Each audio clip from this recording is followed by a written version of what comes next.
চিমটি লবণ, তখন বুঝবেন যে 100% জার্মিনেশন হবে। আসসালামু আলাইকুম, কৃষি জানালা ইউটিউব চ্যানেল থেকে আমি মোজবার স্বাগতম জানাচ্ছি। দেশ এবং দেশের বাহির থেকে যারা দেখছেন তাদেরকে শুভেচ্ছা এবং স্বাগতম।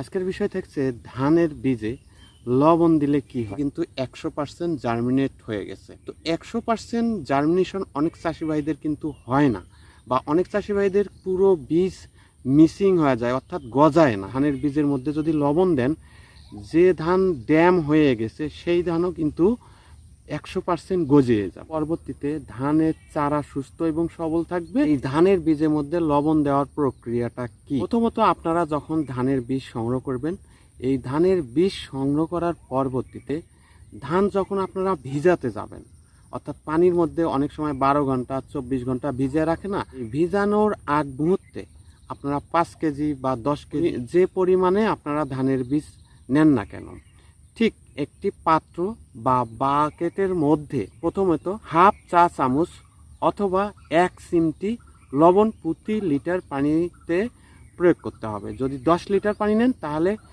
10 চা চামচের হাফ নেবেন এবং 1 চিমটি করে প্রতি লিটার পানিতে লবণ নেবেন, নিয়ে 10 লিটার পানিতে আপনারা দিবেন। তবে অবশ্যই পানির পরিমাণ এবং বীজের অনুপাতিক হারে পানি নেবেন। নেওয়ার পরে মুরগির ডিম বা হাঁসের ডিম এই পানির মধ্যে ছেড়ে দিবেন। যখন ছেড়ে দিবেন, দেওয়ার পরবর্তীতে ডিমটা যখন ভেসে উঠবে উপরের দিকে, তখন কি করবেন, এই ডিমটা তুলে ফেলবেন। পানি কিন্তু কোনো প্রকার গরম করার প্রয়োজন নেই।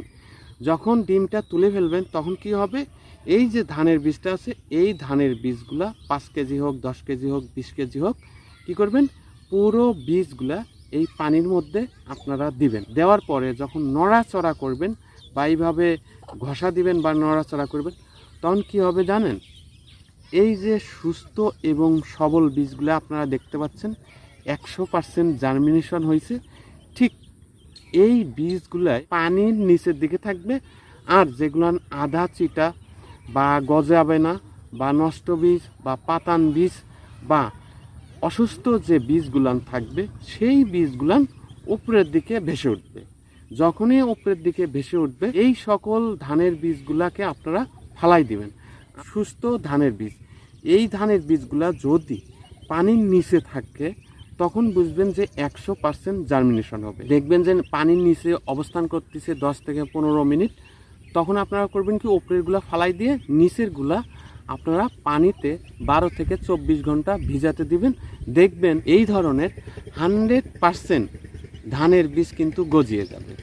আপনারা বিশ্বাস না হয় একটা বার করে দেখেন, যে পদ্ধতিটা উপরোক্ত বলা হলো ওই পদ্ধতিতে আপনারা ধানের বীজ ভিজাবেন, দেখবেন ধানের একটি বীজও মিসিং যাবে। তার আগে আপনাদের কি করতে হবে, ধানের বীজ যখন আপনারা সংগ্রহ করবেন, সংগ্রহ করার পরবর্তীতে যে কোনো ধানের বীজ হোক মিনিমাম 1 থেকে 3 ঘন্টা রোদের মধ্যে শুকায় নেবেন। রোদের মধ্যে যখন শুকাবে, এই শুকানোর পরবর্তীতে কার্বেন্ডাজিম গ্রুপের ছত্রাকনাশক দিয়ে শোধন করতে পারেন। প্রতি লিটার পানিতে 1 গ্রাম অথবা 1.5 গ্রাম হারে শোধন করার পরবর্তী পানিতে কি করবেন, ভিজাবেন 12 থেকে 24 ঘন্টা। তাহলে কি হবে, বীজটা সঠিকভাবে জার্মিনেশন হবে। কিন্তু অনেক চাষি ভাইরাই দেখা যায় বীজ রোদে দেয় না। যদি সঠিকভাবে শোধন করেন, সঠিকভাবে বীজ ভিজায় রাখেন, সঠিকভাবে জাগ দেন, ধানের বীজ করবেন, দেখবেন 100% যে কোনো ধানের বীজ গজিয়ে যাবে। ভালো থাকবেন, সুস্থ থাকবেন। আসসালাম।